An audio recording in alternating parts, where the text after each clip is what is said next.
ආයුබෝවන් දැන් අද අපි කතා කරන්නේ මේ අපි කලින් කතා කරපු පාඩමේ ඉතුරු ටික. ඒ තමයි අපි දැන් කතා කරගෙන ආවේ other product related strategy. So we were talking about this other product related strategies based on the strategies for firms growth.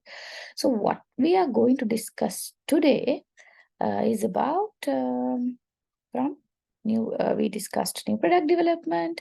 So I will be reminding you again what we have done. මම මොනවද කරේ කියන එක ආපහු චුට්ටක් මතක් කරන්නම්. එතකොට what we have done, so we were talking about this internal and external growth strategies. So you could see we were discussing about new product development and other product related strategies, and now I'm going to bring you this international expansion thing. So when I will be talking about this international expansion, that you want to remember one thing is that I was showing you about that dumb row advertisement, if you could remember. So when I was showing that advertisement, I told you, look at how these businesses have grown up into an international business, because it has been done all these activities. They have done new product development, and they have done other product related strategies. So what are the other product related strategies that we were talking about?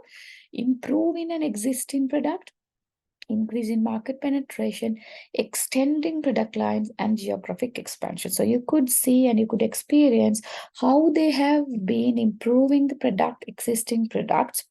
Even if you take a bed, I could say that they have come in a different styles, different ways, and for different customers. And extending product line. So of course, this is one of the main strategies that they have been able to adjust with the market and to compete with the competition. So normally, even in Sri Lanka, that is Damro is one of the best places that we can purchase furnitures, right? So it's like that is why they could be able to move into foreign markets as well. So because they are providing something new for the market, as in extended product lines. All right, so now you should be able to remember the advertisement I was showing you in the international expansion. So when we are moving to this international expansion, it is one of the things that you want to remember. New product development and developing the strategies, developing other product related strategies are really important when it comes to international expansion, right? So what we are learning under international expansion, this is another common form of growth of entrepreneurial firms. So that is why all the entrepreneurs whom we have seen as successful entrepreneurs, we could see that they have moved into all these Maliban and Siddhalepa, Damro, and not only these, there are a lot more companies, entrepreneurial firms, how they have moved into this international markets, because they are bringing something new. That is one feature of entrepreneurs, that they do something new in a new way, maybe the product, maybe the process. So we learned under the entrepreneurship session. So the next one is international new ventures are businesses that from their inception, from the birth of these businesses, seek to drive significant competitive advantage by using their resources to sell products or services in multiple countries. What it says? International new ventures are businesses that from their inception seek to drive significant competitive advantage. Underline the word seek to drive significant competitive advantage by using their resources to sell products or services in multiple countries. So we normally know if customers want a circle, we should not give them a triangle. Our resources, we have to shape them into a circle. So it's like, so if you really want to gain a competitive advantage, if you really want to fight with this competition, from the birth of the company, you have to think, from the birth of the business, you have to think how you use your resources to do something unique and to move into multiple countries. So that is important, as how Damro has done. And although there is a vast potential associated with selling overseas, it is fairly complex from form of growth. Complex form of growth, it is wrong. Please make sure that you correct this one as form of growth. Okay, so it's about form of growth, because every organization, they cannot do this thing, moving into international expansion, because when it comes to international move ups, you have to take a lot of things, you have to take a lot of certificates, you have to go through with many more things, and even establishing in a foreign country is not easy. So it is really important that you want to focus, you do something new, you do something in a new manner, even in selling. So you could see when the Damro advertisement is given to the India, how unique it was, very clearly explaining everything. But are they doing the same thing when it comes to Sri Lankan Damro advertisement? Okay, let me bring a Sri Lankan Damro advertisement for you, so you could see. Let me bring that Sri Lankan advertisement, so you could see how much they are explaining for Sri Lankan ad Damro. So whether they're explaining as much as how they have explained for the foreign country. So let me bring this advertisement. Okay. Nice. Damro. Nice. Damro. Nice. Damro. Damro. Internationally trusted furniture. So you could see how simple it is when they come into Sri Lankan advertisement. Let me show you this one also.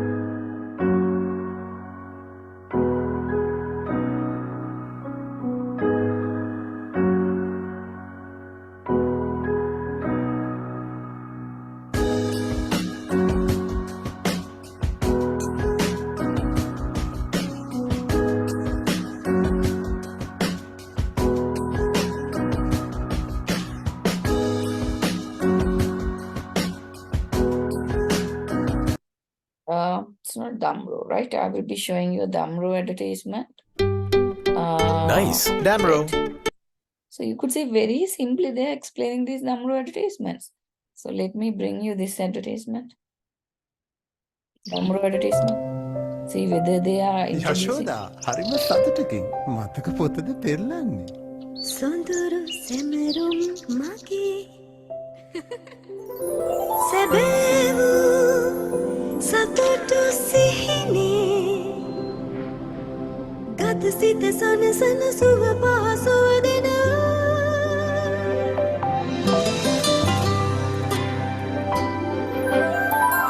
දිවියෙහි මහිමය සදා යශෝදා විතරෝසේ නිති රැඳෙනා නිතු බැඳුමින් ඇඳුණු නමයි මගේ දිවියේ දම්රෝ දම්රෝ ජීවිතය පුරා ඔබ සමගින්. දැන් ඔයාලට පේනවා මේ ඇඩ්වර්ටයිස්මන්ට් එක. උච්චර ලොකු විස්තරයක් දුන්නද? නෑ නේද? ඒකට හේතුව තමයි, so they are bringing something new when it comes to a foreign country, because the explanation should be very, very clear. Otherwise, the people do not know what the business is about. So that's how it is, that I wanted to show you the difference when they're introducing it for an international market and when it introducing for a local market customers, because they want to get a significant competitive advantage through these selling activities. So although there is a vast potential associated with selling overseas, it is fairly complex form of growth, means that it is not easy to do sales in a foreign country. So you have to make sure that you do a very good sale by introducing your product very clearly for the customers. Okay. Now, what are the when it comes to international expansion, what are the foreign market entry strategies? When we are moving into a foreign market, what are the entry strategies? For one thing is exporting. So simply, this is the most common thing what you have seen is exporting product. We export cinnamon, we export mangoes. So likewise, we export products. Producing a product at home and shipping it to a foreign market. So you produce at home in country and you ship to a foreign market. So easy. What is the other one is licensing. We were talking about that you take a license in order to sell products from another business. So it can be from another country. So likewise, you can take a license. So an arrangement whereby a firm with proprietary rights to a product. So what are the proprietary rights? Maybe patents, maybe the license is a proprietary right that would be allowing you to do a business by getting the license from the other companies. To do a product, grant permission to another firm to manufacture that product for specified royalties or other payments. So normally in MAs also, so the main branches are in MAs in India. So they have given the license for Sri Lanka to manufacture these products, garment items for country, and they pay specified royalties for it. So MA is not actually paying royalties, as I believe. So royalties in Sinhala we call it as puraskaraka. So they give the license to use. That's for an example. As I told you, the franchise companies also comes under this licensing, right? So they have to pay down KFC, Pizza Hut, McDonald's. They give the right to manufacture the product in the country. They give the license, and we have to pay the royalty for the company. So it is another way that we move into another foreign country. Now, KFC, the real owner, or the McDonald's real owner is not going to come into Sri Lanka and establish a business. He have not done this one. This is just a licensing method. So there, through this licensing method, he could be able to court almost all the countries in the world. So because of the license. So we know wherever we go, we know what KFC is, what Pizza Hut is. Normally, other than the Pizza Hut, KFC and the McDonald's are really famous in almost all the countries. So it's like that. So they have given license. Now, that's for an example. The Amro also can give the license to another company to manufacture things. So it's like that, but they are not giving that. So they are moving into set up businesses and doing in these countries. And the other one is joint venture. So involves the establishment of a firm that is jointly owned by two or more otherwise independent firms. So that's for an example. Fuji Xerox is joint venture between an American and Japanese company. So Fuji and Xerox companies, they got together, they made a joint venture. This one is an American company and Fuji is a Japanese company. So get together and they are doing this business together, right? So jointly they do. So in different companies, so they get together and they can go for this growth strategies. So those are internal growth strategies we are talking about, right? So now you may ask, here also licensing. What is here also licensing and franchising? Now don't mix up these licensing. Here we are talking about as you have developed the business within the country, as you have done a good job by developing new products, by developing the existing products, you could be able to give your license to another country, right? If I am the owner of KFC, I have got the ability to give my license to other company because I have done a good job. Here in external growth, we are talking about, we don't do anything. We are the people who are taking the license from other countries. මෙතනදි වෙන්නේ අපි තමයි අපි දක්ෂ නිසා අපේ දැන් මම අපේ වැඩත් එක්ක මම කරන දක්ෂතාවයත් එක්ක මම අලුත් ප්‍රොඩක්ට් නිෂ්පාදනය කළා මම එක්සිස්ටින් දේවල් වැඩි දියුණු කරපු නිසා so I could give the license to another company, right? Here we are talking about අපි ගන්නවන අපි වෙන country එකකින් license එක ගන්නවන right so and doing the businesses that's about the external growth strategies so when it comes to external growth strategies basically again we could see mergers and acquisitions licensing franchising and strategic alliance and joint ventures so once we do these things internally when we are the people who are doing these things it is an international expansion under internal growth when we take something from a foreign country it comes under external growth strategy so mergers and acquisitions so when it comes to mergers and acquisitions so the companies get together and they merge these businesses and they do businesses together or it can be acquiring another company let me show you some of the examples for these joint ventures and all first I will be showing now there is no music for this video for this joint venture one just watch carefully so it explains what joint ventures are okay so let me bring you that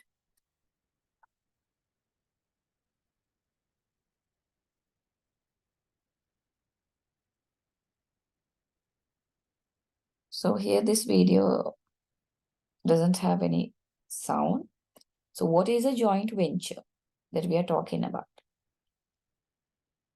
so a joint venture is when two or more companies agree to work together on a project, sharing all risks, investment, and profits. So joint ventures can help with business expansion, the development of new products, and moving into new markets. Now you can see Smart is a successful example of a joint venture between Mercedes and Swatch. You can see Nike and Off-White work together to create a limited shoe line. This joint venture is extremely known worldwide and generated great profits. So, however, joint ventures aren't always amazing. So, what's happening in the joint ventures? So, we'll see what are the things. Just like all types of business organizations, joint ventures have both advantages and disadvantages. So, what are the advantages? What you can see in joint venture? You share the risk, share the cost, and less responsibility as you are jointly working with. And what are the disadvantages? You disagreement over decisions, shared profits, work ethics are not maybe in a correct line. So it is really important that you want to see when you are doing a joint venture, you would be getting not only one thing, right? So there are pros and cons. So you have to make sure that you are aware about these things. You do not want to focus on all these things, but these examples are important for your exams too. So the other thing that we are talking about, licensing. So I told you, when we are giving a license, so that is internal growth strategy. But when we take a license, like this franchising businesses, KFC and all, are again kind of a license in business. We take the license from another country to do the business here. So it is an external growth strategy. So again, let me show you an example for franchising. Here I would be bringing you how the franchising works. So carefully watch this video because really it's important. I'm not going to disturb in between. Once you watch it, I would be explaining it. And whenever you need notes from these videos, please make sure that you write down rather than just watching the video. It does not work actually. You have to write down the notes which are important, right? So let me show you.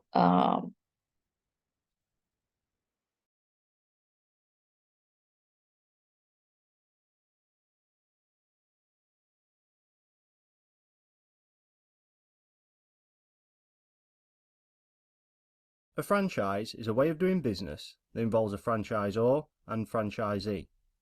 The franchisor is a business with an established brand intellectual property, and business systems. The franchisee is a person or business that pays an initial fee and an ongoing share of profits to the franchisor for the right to do business under their name and using their business systems.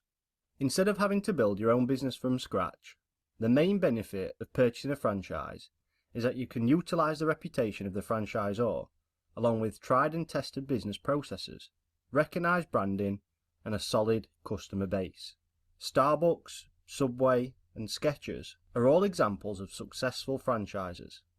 However, McDonald's is probably the most successful franchise on the planet and is one that you have no doubt heard of, with over 90% of its restaurants operating as a franchise in over 100 different countries. McDonald's is a great example of how the franchising model can be a success for both the franchisor and franchisee. One of the clear advantages of purchasing a franchise such as McDonald's is that the franchisee doesn't have to establish their own brand and reputation. They are piggybacking on an established brand's name and well-recognised reputation. Brands with a good reputation are not easy to build, and franchising cuts out this process of building a brand for the business owner. Another advantage is that you're buying into an established business, and because of this, the risk of failure is much lower than going it alone. McDonald's has a proven track record, with the average UK franchise having annual sales between £1.5 and £4.3 million, making the prospect of becoming a McDonald's franchisee a very sought after option. Support, advice and training are also positives of investing in a franchise. Many franchisors provide training and support to their franchisees, as it is in their best interest for the franchisee to be successful. McDonald's offers an industry-recognised training program before the franchisee takes control of their restaurant. Across the course of the program, they build their knowledge, gain experience, and learn the skills needed to be a McDonald's franchise owner. Further to this, they have access to ongoing support and have key areas of their business, such as their advertising and marketing, taken care of at a corporate level, leaving them to concentrate on the running of the restaurant. Well, this all sounds great, but there are negatives to purchasing a franchise. The first being the cost. Investing in a McDonald's franchise costs anywhere between £350,000 to £1.8 million in the UK, and this is just for the franchise rights and equipment. Another drawback are the ongoing fees. The franchisee must pay a percentage of their profits to the franchisor, along with the percentage to cover advertising costs. In the case of McDonald's, there is an annual franchise fee of between 12.25% and 21% of net sales, plus an additional monthly service fee of 5% of net sales for the use of the McDonald's system, and finally, a contribution to the marketing fund, which is currently set at 4.3% of net sales. All this works out at the top end to be 30.3% of net sales. All these fees massively reduce the amount the franchisee makes from their investment in the franchise, and is a negative when compared to operating your own business. When setting up your own business, you also have full control over how it is run and have the freedom to make decisions about things such as the product range, marketing strategy, and pricing. Unfortunately, this is not the case when running a franchise, as the franchisor has developed set ways of working to keep the brand consistent. A McDonald's franchisee cannot change the product range, pricing, and advertising of products, as they are all set by McDonald's to ensure the brand stays consistent for its customers. Overall, the franchise model is a low-risk way of starting a well-recognised, successful business. But this low risk often comes at a cost in terms of high initial investment and losing a proportion of profits through ongoing fees and royalties. Thanks for watching the video to the end, and if you now know a little more about franchising,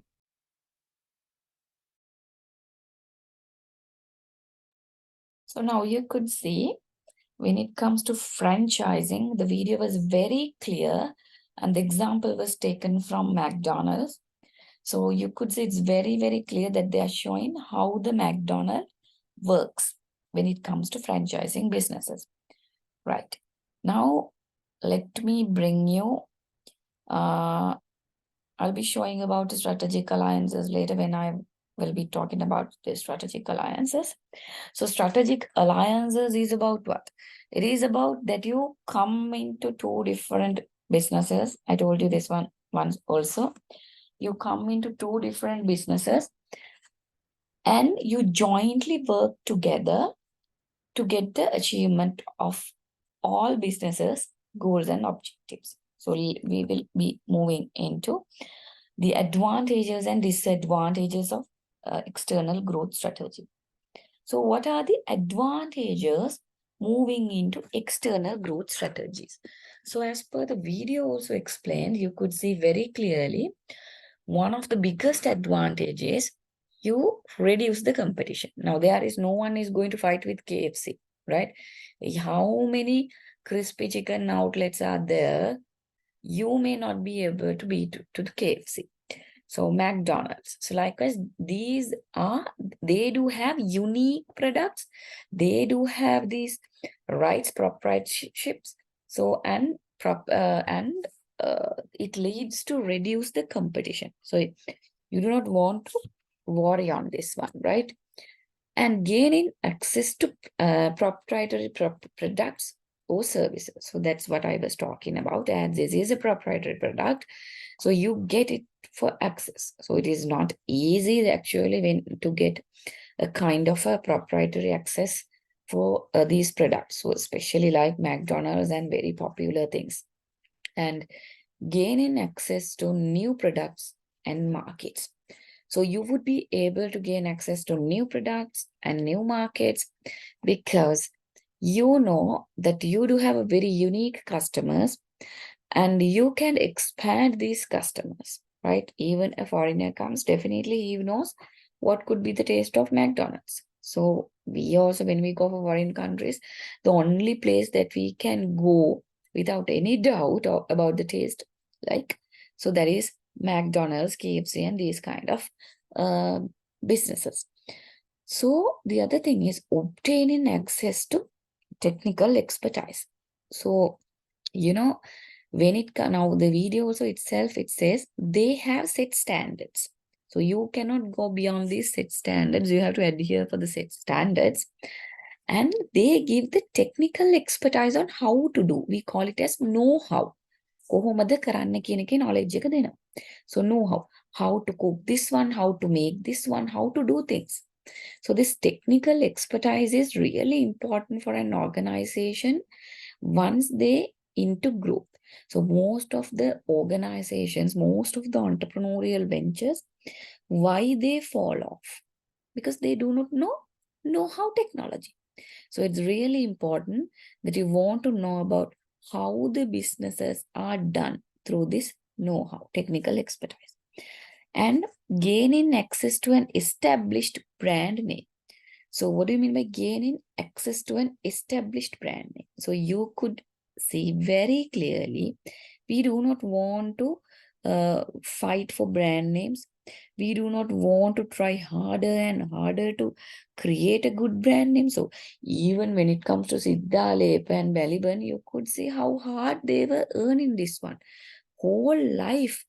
It's like whole life was taken to bring a good business, right? At least 20, 30 years would be taken. It depends always. So, but normally when it comes to this kind of external growth strategies, you do not want to spend a lot of time in developing businesses. You can go for this gaining access for the brands easily. And economic of scale. So, why we can get economics of scale, or we call it as economies of scale, Mahaparimana Pirimesum, once we have sure customers. Definitely we do have very sure customers, loyal customers for these products. So you would be producing at a bulk, large scale, you are doing this one.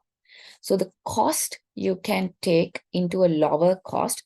The only thing is that you would be paying royalties for the company owner. So as long as you get economies of scale, so you would be advantageous, right? So you would be getting more profits because you could be producing the things at a lower cost. And diversification of business risks. So it is also an advantage because you do not want to take a huge business risk because you know the brand name is established, customers are established. So there's nothing to worry much on these businesses. So diversification of business risk is, of course, business risk is low. So what are the disadvantages? Incompatibility of top management. So it was very clearly explained in the video also. Probably you would not be able to control many things. So the top management and the, what do you call, from the management from the franchisor, so it would be very difficult. The person who would be giving this license, and when you deal with joint ventures, strategic alliances, other party may would not be having the same culture, same attitudes. So a lot of disagreements can be there. So it would be disadvantages. And clash of corporate culture. So as I was talking about, it would never be easy once you do going to match two different corporate cultures, right? So even you could say even two different marriages are there in two different cultures. It'll take some time to get adjusted for everything, right? So their culture and the way what they do, how they do and things. So this clash of corporate culture is a huge problematic thing, especially in strategic alliances and joint ventures or mergers, because we are merging and doing the businesses together. So it's quite difficult when we do this one with different cultures.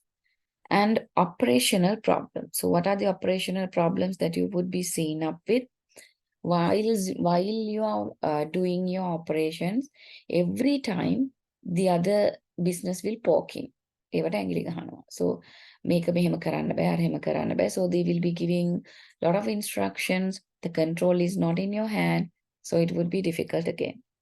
Operational problems. And increased business complexity. So, you know, when you do McDonald's franchising based on the licensing company, strategic alliance, whatever, it's not easy doing the businesses because a lot of complex things are there. So you have to get adjusted with. And loss of organizational flexibility. So you will be losing your own flexibility to work because you have to get adjusted and you have to adhere for their rules and regulations and policies and procedures. So the flexibility is low. And antitrust implications. So probably you would be getting antitrust implication, which is a huge problem. So because let's assume one of the companies that they are making a complaint against the KFC franchisee in Sri Lanka to the franchisor, what would be happening? So they would be coming up with a lot of inquiries, they would be checking up, and so these things will be leading to antitrust. So these antitrust implications also a disadvantage. And what we call as mergers and acquisitions. So merger is the pooling of interests to combine two or more firms into one. So I told you, we get together one or two businesses together into one and we do the business. An acquisition is the outright purchase of one firm by another. So merge is that we are combining together and do. And here what we do, we directly acquire, we purchase. Merge එකකදී companies දෙක තුනක් එකතු වෙලා එක business එකක් විදිහට කරගෙන යනවා. මෙතනදී වෙන්නේ අපි කෙලින්ම මේ business එක purchase කරනවා. මම purchase කරනවා කෙලින්ම තව business එකක්. I'm going to purchase another business directly. So it's like that. And purpose of acquisitions. Why I'm going to acquire a business? Acquiring another business can fulfill several of a company's needs, such as expanding its product line. So if I acquire a particular business, I may be able to expand the product line. That's what an example. Think about, I am manufacturing beds. So I am acquiring a company which is manufacturing mattresses, right? Pillows. So that would be important for me because then I can expand my product line. So it's like that. And gaining access to distributions channel. So I may acquire businesses in order to gain access to distribution channel. So different distribution channels are there. I may be able to get through acquiring these things and achieving competitive economies of scale. So definitely you want to get a competitive economies of scale. So once you acquire a business, you would be able to do the manufacturing and doing businesses in a large scale. Even you do an advertisement, you can do the both advertisement together once you acquire, because you are a one business now. So this achieving competitive economies of scale. Competition එකේ ඉන්නකොට අපිට ලැබෙන වාසි. What are the advantages that we would be getting when we are in the competition? The competition will be lesser when we acquire. That's for an example. Now, let's say I am the owner of Tilakavardhana. If I am the owner of Tilakavardhana, I am going to acquire candy shops also. What would be happening? So the competition that I had from this candy would be reduced. It is not at all not be reduced. Mean it would be diminished and it would be vanished, because the candy is also now under Tilakavardhana. So likewise, the competitive economies of scale you would be experiencing. So what is the process of completion and acquisition? Step 1, schedule a meeting with the target firm's executive. So you have to make a meeting with the firm's executives, in the sense company owners and the director board. And the second step is evaluate the feelings of the target firm's executive about the acquisition. So now you would be explaining, this is the way how we feel. These are the things that we are going to do once we acquire. So likewise, you explain and determine how to most appropriately finance the acquisition. So now you explain how we are going to finance this one, how I'm going to purchase this one, and actively negotiate with the target firm. So with the target firm, definitely you are not going to agree with the same price. අපි ලංකා මිනිස්සු එලවලු ගන්න ගිහිල්ලා රුපියල් 5,000 negotiate කරන මිනිස්සු, would you ever think that they would not be negotiating for acquiring of a business? So definitely from the other way around, you also need to look into the company resources. You also want to look into the things. So then you want to go for actively negotiate with the target firm. The other thing is make an offer if negotiations indicate that doing so is appropriate. So you would be looking at, so now you make an offer. Once you come into a negotiation, you would offer this much of a money would be appropriate for this acquiring. So this step 6, develop a non-compete agreement with key target firm employees who will be retained. So what do you mean by that? Develop a non-compete agreement with the key target firm employees who will be retained. So we would be looking at the key employees who are working in this company, and you have to come into an agreement on what we have to be done for them, how we are going to pay for them. That's for an example. Now, I may be paying for particular employee 20,000 rupees, but the new acquiring company may not like to pay 20,000 rupees for that employee. So you have to discuss with the companies, because the employees should not be punished from any acquisition. They should get their jobs. So anyway, the employees also definitely at a risk when the companies are acquiring the other companies. We never know what they are planning with. And the next step is hire an attorney to prepare the closing document. So you have to hire an attorney to do all the rules and regulations according to the laws. So you would hire. And the next one is as soon as practical, meet with all employees to explain the acquisition. So you have to explain to all the employees what has been happened in the company. We have acquired this organization. Now these are the changes that we would be introducing. These are the things that we would be focusing. So likewise, you have to look into. And the step 9, the last step, move forward with the plan for adding the acquired firm uh, to the move forward with the plan for adding the acquired firm to the organization. Now you have to move forward with the organization. So actually you do not want to by heart this one for your examination. I'm not going to test this one.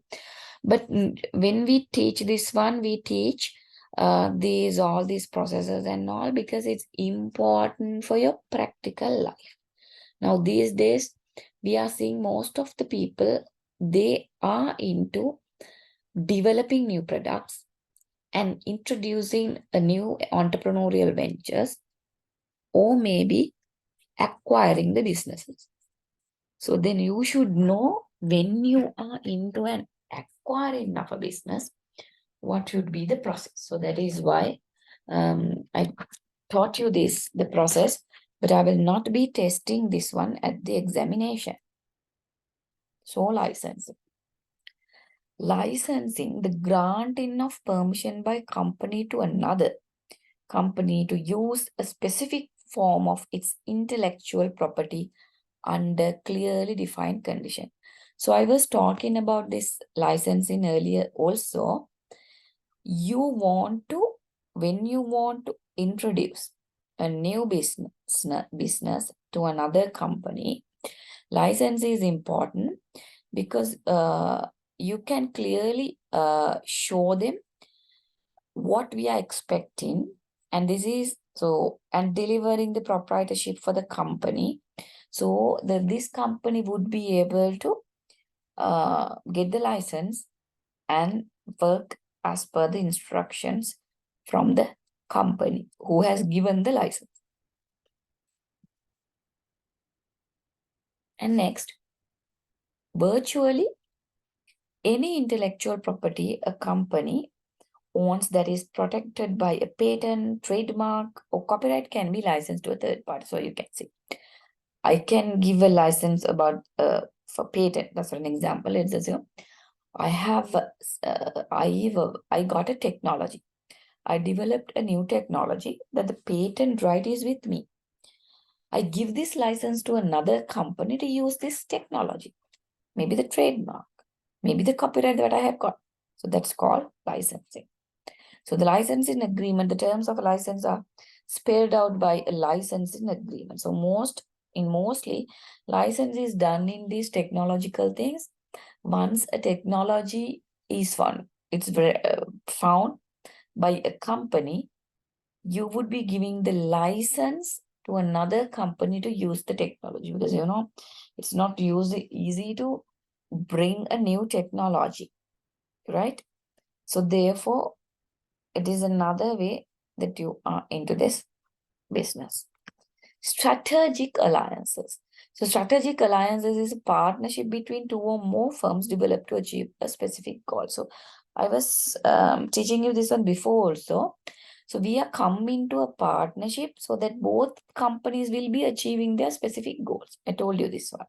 So like KFC with Coca-Cola, McDonald's with Pepsi-Cola. So likewise, they come into a very common achievement of goals, because they do have different goals. Once they upayamargika සංවිධාන කියන එක. So once they merge together, it would be important. So let me show you a video clip about the strategic alliances right now.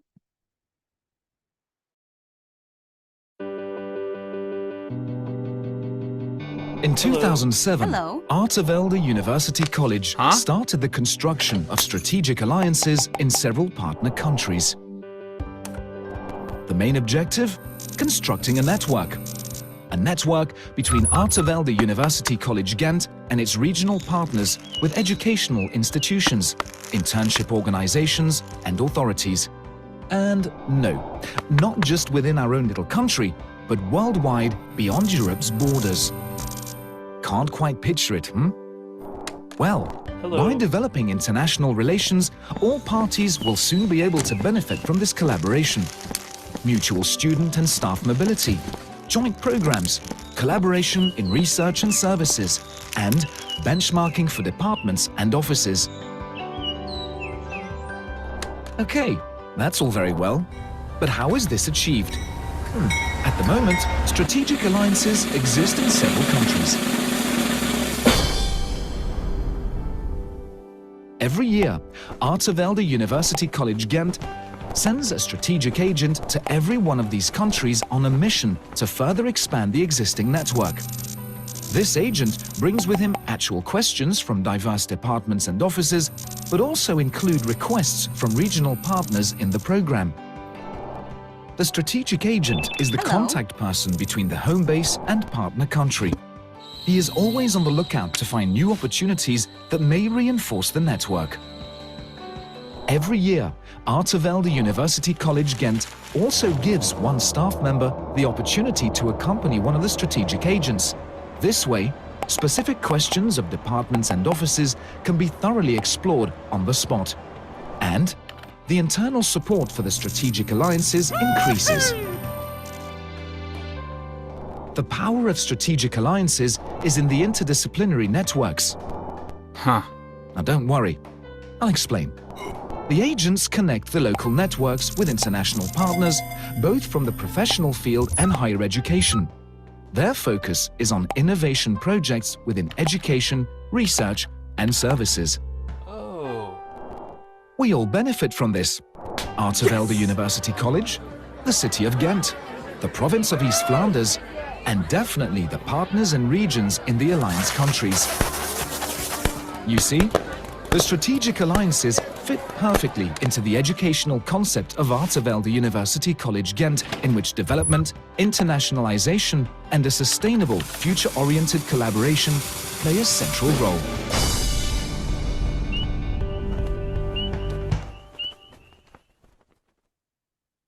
Okay, so that is an example that I wanted to bring about strategic alliance. So it is a very good example that you could be learning on strategic alliance. So it is very clear, I believe. And I just want to, I wanted to show you about this franchising, how the franchise works also. And I think I forgot to bring how this franchise is working about when it comes to franchising businesses. So let me show you that one also after the explaining the strategic alliance one, because it was also a very clear explanation about how these things are working on. So when it comes to strategic alliances, so strategic alliances tend to be informal and do not involve the creation of a new entry. What do you mean by that? Strategic alliances tend to be informal and do not involve the creation of a new entry. So they are not going to create a new entry, right? But it is kind of an informal way you get together and do this business. So participating in strategic alliances can boost firms' rate of products, innovation, and foreign sales. So you could see with the example I have shown you how they have come across this one, how they have come across introducing foreign sales in different countries and boosting the product innovation. So when it comes to licensing that we were franchising. Okay, sorry, the franchising is not there in the note, so it's better to go through with the video so you would be understanding very clearly what's a franchising business is. So let me bring you a very clear explanation on how the franchising work. So you watched the McDonald's advertisement as an example, and you just write down your own notes through this video how a franchise works.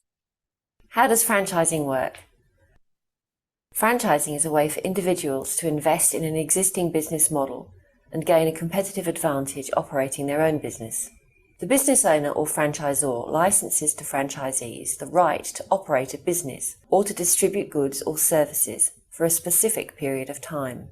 And in return, the franchisees pay the franchisor a fee. This usually comprises an initial payment and then regular ongoing fees. Why pay fees? The franchisee is investing in a proven system with all the experience and knowledge of the franchisor on hand. That can be an easier and quicker way to get a return on investment than starting up a business from scratch. What are the rules? Of course, there are limitations. The franchisee will have to operate their business according to the rules and processes set out by the franchisor. After all, the tried and tested formula is what has made the business a success. What does a franchisor provide? An existing business model, a brand, operating systems and processes, marketing strategy, training, support. How long is a franchise term? A franchisee who follows the rules can run their business for the length of the franchise term. It could be 3 years, 5 years, or longer. At the end of the term, the franchisee may be able to renew the franchise agreement, but this isn't always the case. Franchise success. Good communication with a franchisor and a great attitude to the business will really make a difference. Franchisee success is dependent on many things: the brand, business support, location, costs, and ultimately, the franchisee's ability to manage and control the business. Okay, so you could see how a franchise works. Please make sure the important notes you can take down. So it's really important because franchising businesses, we do have a lot of franchising businesses in Sri Lanka also. And for the examination also, you can make your own note from this video clip on franchising businesses. Okay, now let me move into joint ventures. So when it comes to joint ventures, now again we are talking about the ventures that I would be dealing with a foreign country, right? I'm making a joint venture with another company. So it would be more easy for me to work with and achieve my own target goals. A joint venture is an entity created when two or more firms pool a portion of their resources to create a separate, jointly owned organization. What do you mean by that? A joint venture is an entity created when two or more firms pool a portion of their resources to create separate, jointly owned business organizations. So we were discussing about this one earlier also. So two or more businesses get together here and they come in to do a business. So they can jointly own the organization. So as I told you, I would be doing vegetables. I am making a joint venture with a person who has been doing fish selling. So then we get together and we do jointly own the business and do the business. This is really good when we see that when the customers can purchase same things from same place, so joint ventures always work. So that's why I told you, when it comes to small scale businesses, it can be grocery items together and vegetables and fruits and fish and chicken, eggs. You may have seen also sometimes they have done these kind of joint ventures. Jointly they own the business, but they are not separate businesses. They jointly own the business and do the business together. And a common reason to form a joint venture is to gain access to a foreign market. In this case, the joint venture typically consists of the firm trying to reach a foreign market and one more local partners. So what does that mean? A common reason to form a joint venture is to gain access to a foreign market. In this case, the joint venture typically consists of the firm trying to reach a foreign market and one more local partners. Joint ventures, normally they are not working under license or anything. So they can try to link with the foreign market also when now we are talking about this external growth. And also it would be trying to reach a foreign market with one or more local partners. So if you can take one or more local partners, that would be more easier to grow because the local partners know how to work with the business. What is the culture of this country? What are the employees' attitudes, customers' attitudes? So it is very clear that you can work in a very fair manner when you come into local partners also, right? And what are the advantages and disadvantages of participating in strategic alliance and joint ventures? So what do you think? So for every type of a business, there are advantages and disadvantages. So we cannot say this is the best way of business that you want to carry on. But when it comes to advantages and disadvantages, when we are growing externally, we have to be very careful on which external growth strategy that we are going to get, right? So first we will look into the advantages. Gaining access to a specific resources. How that happens?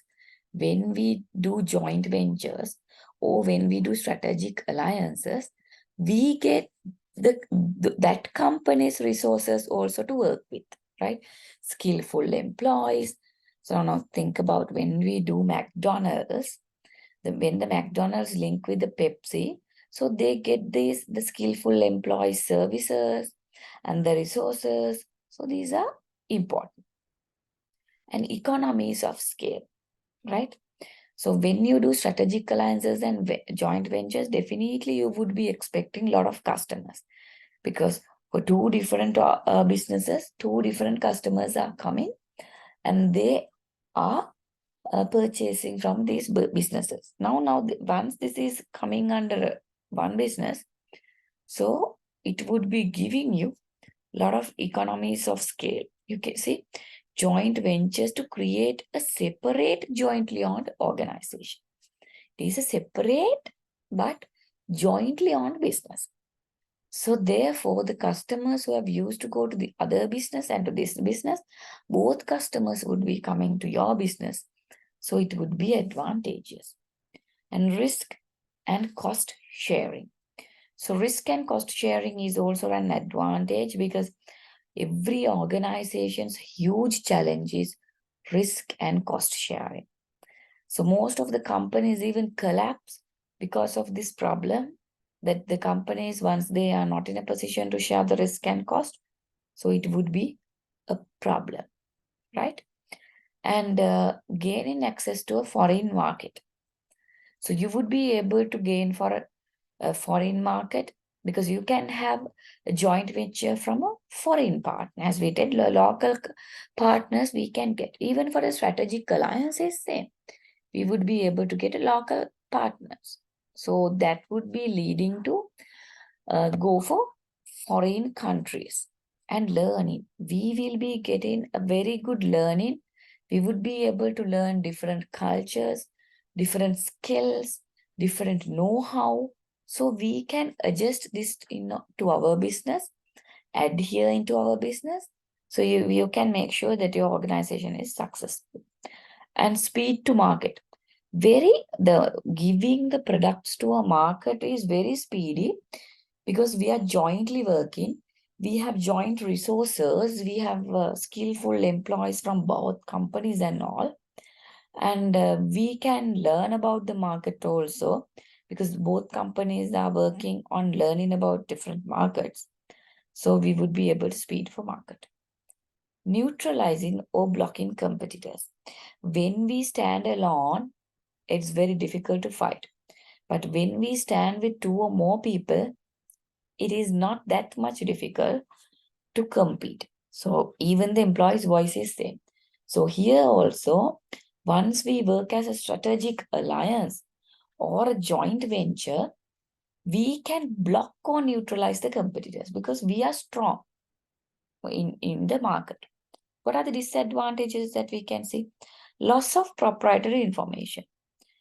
We would not be able to keep the proprietary information as a secret or confidential. So we would be losing this proprietary information, because we have to share it with the other company. We have to share it with the other employees. Therefore, it would be a problem. And management complexities.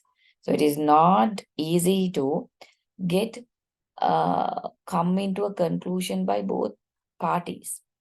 That's for an example, even by husband and wife, being husband and wife, how much difficult it is to come into a common agreement.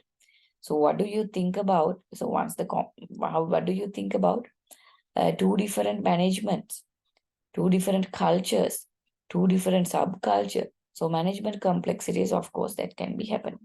And financial and organizational risks, of course, because we never know by joining with this organization whether we will be successful or whether it would go for utter failure. So that financial and organizational risk is also there. Risk becoming dependent on a part. So this is also a problem, that we may not be able to work by ourselves. We will have to depend on a partner. Partial loss of decision autonomy. So we would not be able to take the full decisions. As I told you, it's not easy to get the the consent from all the parties. So it would be partially losing the autonomy to take decisions. And partners' cultures may clash, and loss of organizational flexibility. When we do not have the ability to control the business, so of course, we would be going through with loss of organizational flexibility also. So these are the advantages and disadvantages of strategic alliances and joint ventures. So you have to study on these things and make sure that you are making your own note for franchising through the video, as well as I have already given what kind of things that we are coming under these franchising businesses, so internal and external businesses. So you just have to study when it comes to this topic. So thank you very much, and we'll be learning another topic with the other session. Thank you.